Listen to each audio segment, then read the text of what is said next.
ఏ నెలలో ఏ రాశుల వారికి అసలు ఎలా ఉండబోతుంది అంటారు? తప్పక ఫస్ట్ రాశి ఫలితాలు మాట్లాడుకునే ముందు ఎప్పుడులాగే మనం గోచారం మాట్లాడుకోవాలి. అందరికీ తెలిసిన విషయం, అంటే అందరూ యూట్యూబ్ బాగా చూస్తున్నారు అండ్ ఆల్సో ఏఐ వచ్చేసింది, అన్నీ వచ్చేసాయి కనుక అవేర్నెస్ అనేది పెరిగింది ఆస్ట్రాలజీ మీద. సో బేసిక్గా వేదిక్ అస్ట్రాలజీలో మనం కన్సిడర్ చేసేది 9 ప్లానెట్స్, 12 రాశులు, 12 భావాలు, అలాగే 27 నక్షత్రాలు ఉంటాయి. సో ఈ మంత్లో ఏమేమి మూమెంట్స్ ఉన్నాయి అంటే గోచారం ఏమేమి ఉన్నాయో చూసుకుని దాన్ని బట్టి మన రాశి ఫలితాలు అంటే ఏ రాశి వారికి ఎలా ఉంటుందో మాట్లాడుకుందాము. సో ఫస్ట్ ఎప్పటికైనా మనం మాట్లాడుకునే శనీశ్వరుడు గురించి మాట్లాడుతూ ఉంటాను. ఆయన ప్రస్తుతం మీనంలో ఉన్నారు, ఈ నెల కూడా మీనంలోనే ఉంటున్నారు. సో ఏలినాటి శని ఎవరెవరికి ఉంది? ఏలినాటి శని ఏమో మనకి మీనరాశికి ఉంది, కుంభానికి ఉంది, అలాగే మేషానికి ఉంది. మేషానికి స్టార్టింగ్ స్టేజ్ అంటే ఫస్ట్ ఘట్టం, మీనానికి రెండో స్టేజు, రెండో ఘట్టం, అలాగే కుంభానికి ఏంటంటే మూడో ఘట్టం అనమాట. సో పూర్తిగా శని మూవ్ అవ్వాలి అంటే 2027లో మూవ్ అవుతున్నారనమాట. సో నెక్స్ట్ మనం మాట్లాడుకోబోయేది సన్. సన్ అంటే మనకి తెలుసు is also king of all planets అంటాం, రాజు అనుకుంటూ ఉంటాం. అలాగే పొలిటికల్గా కానీ లేకపోతే ఇప్పుడు దెబ్బలాట ఉందా అంటే గవర్నమెంట్స్కి మనం ఎక్కువ సన్ గురించి మాట్లాడుకుంటూ ఉంటాం. సన్ ప్రస్తుతం ఏంటంటే ఎగ్జాల్టేషన్ పొజిషన్ మేషన్లో ఉన్నారు. ఆయన ఏంటంటే 15th మేకి వృషభానికి మూవ్ అవుతున్నారు అనమాట. అలాగే నెక్స్ట్ మార్స్ ప్రస్తుతం మనకి మీనంలో ఉన్నారు. అలాగే ఆయన ఏంటంటే 11th మేకి ఏంటంటే మేషానికి మూవ్ అవుతున్నారు, అంటే ఓన్ రాశికి మూవ్ అవుతున్నారు అనమాట. నెక్స్ట్ మనం మాట్లాడుకోబోయేది ఏంటంటే మనకి మెర్కురీ అంటే బుధుడు మనం ఎప్పటికైనా సరే కమ్యూనికేషన్ స్కిల్స్కి కానీ లేకపోతే బిజినెస్కి కానీ లేకపోతే బిజినెస్ పీపుల్ కానీ బిజినెస్ వెంచర్స్ కానీ అంతులేని సంపద కావాలి కమర్షియల్గా అనుకుంటే కనుక మనం బుధుడు గురించి మాట్లాడుకుంటూ ఉంటాము. సో ఆయన పొజిషన్ ఎక్కడుంది అనేది చాలా ఇంపార్టెంట్ అందరికీ, ఎందుకంటే చాలామంది ట్రేడింగ్ కూడా చేస్తూ ఉంటారు. సో ట్రేడింగ్కి కూడా మనం మెర్కురీ అంటే బుధుడిని మనం చూస్తూ ఉంటాం. ఆయన ప్రస్తుతం ఏంటంటే మనకి మేషంలో ఉన్నారు. ఆయన వృషభానికి ఎప్పుడు మూవ్ అవుతున్నారంటే 15వ తారీఖు మూవ్ అవుతున్నారనమాట. నెక్స్ట్ మనం మాట్లాడుకోబోయేది వీనస్ అంటే శుక్రుడేమో ప్రస్తుతం వృషభంలో ఉన్నారు. ఆయన ఏంటంటే 14th మేకి ఏంటంటే మనకి మిథునానికి వెళ్తున్నారనమాట. సో మిథునంలో ఎవరున్నారు? జూపిటర్ బలంగా కూర్చుని ఉన్నారనమాట. ఆయన ఎగ్జాల్టేషన్ పొజిషన్కి జూన్లో వెళ్తున్నారు. ఈ నెల అంతా మే అంతా జూపిటర్ అంటే గురు మనకి మిథునంలోనే ఉన్నారు. నెక్స్ట్ మనం మాట్లాడుకోబోయేది రాహుకేతువులు. రాహు ఏమో ప్రస్తుతం మనకు తెలుసు కుంభంలో ఉన్నారు. అలాగే కేతు ఏంటంటే మనకి సింహంలో ఉన్నారనమాట. ఈ నెల అంతా ఇందులోనే ఉన్నారు. ఈ సంవత్సరమే వీళ్ళకి కూడా మూమెంట్ అనేది ఉంది. సో ఎప్పుడులాగే ఏంటంటే మన పరిహారాలు చెప్పడం అనేది అలవాటు. అలాగే ఏంటంటే జాతక రీత్యా రత్నాలు వేసుకోవాలన్నా లేకపోతే రుద్రాక్ష వేసుకోవాలన్నా లేకపోతే ఏంటంటే మన క్రిస్టల్స్ కూడా చాలా చూపెట్టున్నాం మనం. సో ఇప్పుడు వాస్తు క్రిస్టల్స్ కానీ లేకపోతే సంపద రావడానికి క్రిస్టల్స్ కానీ అండ్ ఏంటంటే మేరు కానీ ఇలాంటివన్నీ పెట్టుకోవాలి అన్నప్పుడు ఎప్పటికైనా సరే పర్సనల్ కన్సల్టేషన్ తీసుకోవడం అనేది వెరీ ఇంపార్టెంట్. అంటే ఏంటి, వ్యక్తిగత జాతకం మీద ఆధారపడి ఉంటాయి అన్నమాట ఇవన్నీను.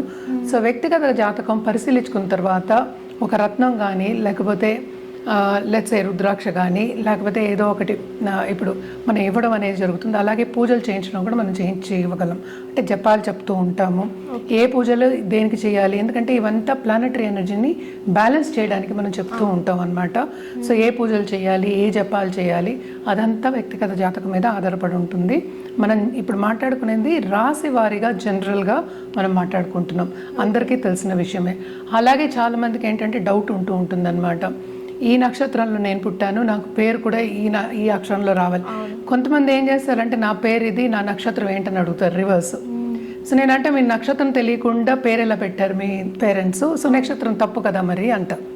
సో డేట్ ఆఫ్ బర్త్ ఉండదు చాలామందికి. అలాంటి వాళ్ళకు కూడా మనం హోరశాస్త్రం అనేది, ప్రశ్నశాస్త్రం ఇవన్నీ చేయడం అనేది జరుగుతుందన్నమాట. ఏదైనా సరే జనరల్ ప్రెడిక్షన్స్ అంటే జనరల్ పరిహారాలు అంటే నవగ్రహాల చుట్టూ ప్రదక్షిణ చేయడం అండ్ ఆల్సో నవగ్రహ హోమం చేయడం కానీ లేకపోతే లక్ష్మీ గణపతి పూజలు చేయడం కానీ ఇవన్నీ చేయడం అనేది చాలా మంచిది. బట్ ఎందుకు నేను కొంచెం తక్కువ చెప్తున్నాను అంటే ఎప్పటికైనా సరే ఆధ్యాత్మికంగా మనం ఎదగాలి అంటే ఒక జపం మనం చేసుకోవడం కానీ లేకపోతే ఒక మంత్రం మనం చేసుకోవడం కానీ లేకపోతే మెడిటేషన్ చేసుకోవడం కానీ లేకపోతే ప్రాణాయామం చేసుకోవడం కానీ మంచిది. అండ్ ఆల్సో అందరికీ తెలుసు ఎండాకాలం హైదరాబాద్లో అసలు తెలంగాణ అంతా మాడిపోతుంది, అంత వేడిగా ఉంది, బయటికి వెళ్ళడానికి లేదు. సో పూజల్లో కానీ ఇప్పుడు హోమాల్లో కానీ పాల్గొనడం కూడా కొంచెం కష్టం అవుతుంది, ఎందుకంటే ఏసీ రూమ్లో హోమాలు చేయలేము. సో అందుకోసమని కొంచెం జాగ్రత్తగా ఉండడం, అలాగే ఏమి ఇన్ఫెక్షన్స్ రాకుండా చూసుకోవడం కానీ, లేకపోతే హెల్త్ రీత్యా కొంచెం జాగ్రత్త పడడం కానీ అన్ని రాసుల వారికి చాలా మంచిది. ఇవన్నీ ఏంటంటే తగ్గాలి అంటేనే మన రెమెడియల్ మెషర్స్ అంటే పరిహారాలు చెప్పడం అనేది జరుగుతుంది. ఎందుకంటే హెల్త్ అనేది కూడా చాలా చాలా ఇంపార్టెంట్. హెల్త్ ఒకటి కాదు, చాలామందికి ఏంటంటే సంపద కావాలి, నాకు ప్రమోషన్ కావాలి, దానికోసం పాకులాడుతూ ఉంటారు. సో హెల్త్ కన్నా వెల్త్ ఏమీ లేదు. హెల్త్ ఉంటేనే ఏదైనా చేయగలం. సో హెల్త్ని కాపాడుకుంటూ రావాలి ఈ మహిళలంతా అన్ని రాసుల వారికి చెప్పడం జరుగుతుంది. మేడం, ఈ మే నెలలో తులారాశి వారికి ఎలా ఉండబోతుంది అంటారు? ఉమెన్ ఎంటర్ప్రెన్యూర్స్కి కానీ అసలు ఈ రాశిలో ఉన్న వాళ్ళందరికీ ఫైనాన్షియల్ పరంగా ఎలా ఉండబోతుంది అంటారు? ఈ రాశి వాళ్ళు కూడా అదృష్టవంతులు అని చెప్పాలి. ఎందుకంటే జూపిటర్ చూపు ఉంది, చల్లని చూపు ఉంది. అది ఉంటే బ్లెస్సింగ్ ఉన్నట్టే. అంటే ఏంటి, ఎంత కష్టపడినా బయటకు వచ్చేస్తారు, అంటే సక్సెస్ సాధిస్తారు. సో ఒక సక్సెస్ఫుల్ మంత్ కింద మనం తీసుకోవాలి తులారాశి వాళ్ళకి. అదొకటి కాకుండా ఈ రాశికి అధిపతి కూడా ఏంటంటే 9వ ఇంట్లోకి మూవ్ అవుతున్నారు, అంటే జూపిటర్తో మాట మూవ్ అవుతున్నారు అనమాట. సో 2 స్ట్రాంగ్ ప్లానెట్స్ 9వ ఇంట్లో ఉన్నాయి. సో భాగ్యం అనేది అంటే ఏంటి, వాళ్ళకి తప్పక ఏంటంటే లక్ష్మీ యోగాలు అనేవి ఉన్నాయి. సో ఏది ముట్టుకున్నా ఈ నెలలో వాళ్ళకి తప్పక సక్సెస్ అనేది సాధిస్తారు అని చెప్పడం జరుగుతుంది.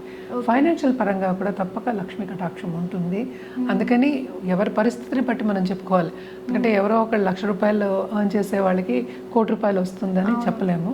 సో ఏదైనా జాతక రీత్యా చెప్పడం అనేది జరుగుతుంది. ఇవన్నీ జనరల్ ప్రెడిక్షన్స్. అదొకటి కాకుండా 11th లార్డ్ కూడా మనం చూసాము అంటే ఆయన మంచి పొజిషన్ 7th హౌస్లో ఉన్నారు first half of this month. So first half of this month చాలా బాగుంటుంది. పార్ట్నర్షిప్ బిజినెస్లో ఉన్న వాళ్ళకి చాలా బ్రహ్మాండంగా ఉంటుంది. ఎస్పెషలీ స్టాక్ ట్రేడింగ్ కానీ, ఎనీ ట్రేడింగ్, గవర్నమెంట్ రంగంలో ఉన్న వాళ్ళకి, గవర్నమెంట్ కాంట్రాక్ట్ చేసే వాళ్ళకి కానీ చాలా చాలా బాగుంటుంది.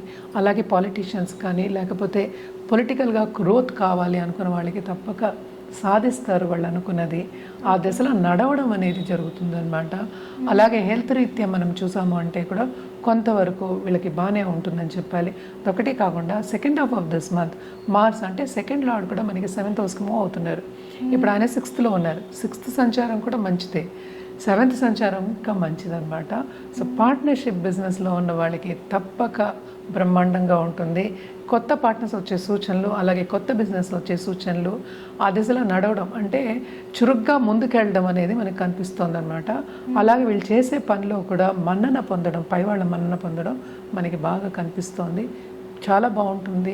ఏదైనా సాధించే ఒక మంత్ కింద వీళ్ళకి చెప్పుకోవాలి. అలాగే కొత్తగా పెళ్లి కావాలి అనుకున్న వాళ్ళకి కూడా మంచి సత్సంబంధాలు ఏర్పడే ఛాన్సెస్ మనకి కనిపిస్తున్నాయి. అదొకటి కాకుండా ఉన్నత వ్యక్తుల అంటే ప్రముఖ వ్యక్తుల సత్సంబంధాలు ఏర్పడే ఛాన్సెస్ కూడా మనకి ఎక్కువ కనిపిస్తున్నాయి అన్నమాట. ఇంట్లో కూడా శుభకార్యాలు జరిగే ఛాన్సెస్, దాని మీద ఖర్చు పెట్టే అంటే ఏదైనా శుభ ఖర్చు లేకుండా ఈ కాలం లేదు. సో శుభ ఖర్చులు పెట్టే ఛాన్సెస్ ఎక్కువ కనిపిస్తోంది. లాంగ్ టర్మ్ ఇన్వెస్ట్మెంట్స్ గురించి ఆలోచించి స్టాక్ ట్రేడింగ్లో పెట్టడం కానీ, లాంగ్ టర్మ్గా అలాంటివన్నీ కనిపిస్తున్నాయి అన్నమాట. తప్పక ల్యాండెడ్ ప్రాపర్టీ కొనుక్కోవడం కానీ, ఖరీదైన వస్తువులు కొనుక్కోవడం కానీ, ఇచ్చిపుచ్చుకోవడం కానీ మనకి ఎక్కువ కనిపిస్తుంది అనమాట. అంటే హెల్త్ రీత్యా కూడా కొంతవరకు ఈ నెలలో అంత నలతలేం లేవు, బాగానే ఉంటుంది. అందుకని నేను ఇందాక చురుగ్గా పనిచేస్తారు, ముందుకెళ్తారు అనేది మనకి కనిపిస్తుంది అనమాట. సో ఈ రాశి వారు ఎలాంటి పరిహారాలు చేస్తే ఇంకా బాగుండే అవకాశాలు ఉన్నాయంటారు? తప్పక ఫస్ట్ లక్ష్మి కాళ్ళు పట్టుకోవాలి. అంటే ఏంటి, ఫ్రైడే లక్ష్మీ పూజలు చేయడం, అంటే అష్టోత్తరైనా చేసుకోండి, లేకపోతే గుడికి వెళ్ళి పూజ చేసుకోండి. అలాగే ముత్తైదుని ఇంటికి పిలిచి నిండు ముత్తైదు వాయనం ఇవ్వడం కానీ, భోజనం పెట్టడం కానీ, కొంచెం పెరుగానం పెట్టడం కూడా మంచిదే అనమాట. బ్లెస్సింగ్స్ తీసుకోవాలి, పెద్దవాళ్ళ బ్లెస్సింగ్స్, అది మోస్ట్ ఇంపార్టెంట్. జూపిటర్ చల్లని చూపు ఉంది కనుక తప్పక ఏంటంటే బ్రాహ్మణ్ని అంటే నాలెడ్జ్ ఉన్న వాళ్ళు ఎవరైనా సరే, బాగా చదువుకున్న వాళ్ళు, మనకి పై వాళ్ళు, మనకి గైడ్ కింద ఉన్న వాళ్ళని, వాళ్ళ ఆశీస్సులు తీసుకోవడం, వాళ్ళు చెప్పిన మాట కొంతవరకు గుర్తుపెట్టుకు పాటించడం అనేది మంచిది. గైడెన్స్ ఇచ్చే వాళ్ళని తప్పక ఏంటంటే గౌరవించాలి అనేది చెప్పడం జరుగుతుంది అనమాట. ఈ మంత్ అంతా వీళ్ళకి చాలా బాగుంటుంది. అంటే ఫస్ట్ హాఫే చాలా బాగుంది, సెకండ్ హాఫ్ కొంత మిశ్రమ ఫలితాలు ఉన్నప్పటికీ బాగానే ఉందని చెప్పడం జరుగుతోంది. మనకి రుద్రాక్ష విషయానికి వస్తే కనుక తప్పక వీళ్ళు పంచముఖి రుద్రాక్ష, అలాగే నవముఖి రుద్రాక్ష వేసుకోవడం చాలా మంచిదన్నమాట. దాంతోపాటు షష్టముఖి రుద్రాక్ష అంటే ఏంటి, 6 ముఖిలు ఉన్నదన్నమాట, వేసుకోవడం ఇంకా మంచిదంటే లక్ష్మీదేవికి మనం ఎప్పుడు అది చెప్తూ ఉంటాం అనమాట. సో ఏదైనప్పటికీ ఇది కూడా జాతక రీత్యా చూసుకుని వేసుకోవడం అనేది ఇంకా ఇంపార్టెంట్. సో జాతకం పరిశీలించిన తర్వాత ఇవన్నీ ఇవ్వడం జరుగుతుంది. మన అప్రోచ్ అయితే మనం రుద్రాక్ష చెప్పడం కాకుండా ఇప్పించడం కూడా జరుగుతుంది, అంటే రుద్రాక్ష ఇవ్వడం కూడా జరుగుతుంది అనమాట. సో తప్పక జాతకం పరిశీలించుకోండి, ఫస్ట్ స్టెప్ అది. నెక్స్ట్ ఏంటంటే మన కలర్స్ విషయానికి వస్తే కనుక తప్పక వీళ్ళు ఏంటంటే పింక్ కలర్ నుంచి డార్క్ రెడ్ వరకు వాడచ్చు. దాంతోపాటు సిల్వర్ వాడడం అనేది మంచిది. ఏదైనా సరే ఇంట్లో ఉన్న ఆడవాళ్ళకి సిల్వర్ కొనివ్వండి, చాలా మంచిది. ఏంటంటే శుభం కలుగుతుంది, ఇంకా లక్ష్మీ కటాక్షం అనేది ఇంక్రీజ్ అవుతుంది, అంటే బ్లెస్సింగ్స్ అనేవి ఇంక్రీజ్ అవుతాయి అన్నమాట.